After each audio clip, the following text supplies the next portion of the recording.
到電視機，睇到梳化嘅，係咪？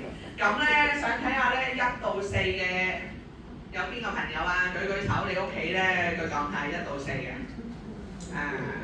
多唔多？1到4嘅，1到4，係啊係。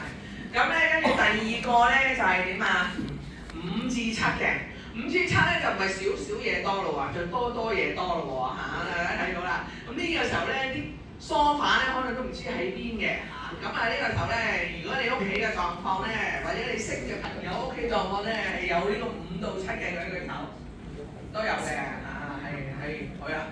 咁咧跟住第3個 level 咧就係8到9啦，呢個你唔使舉手啦，因為你話冇舉手嗰啲咧應該係邊個？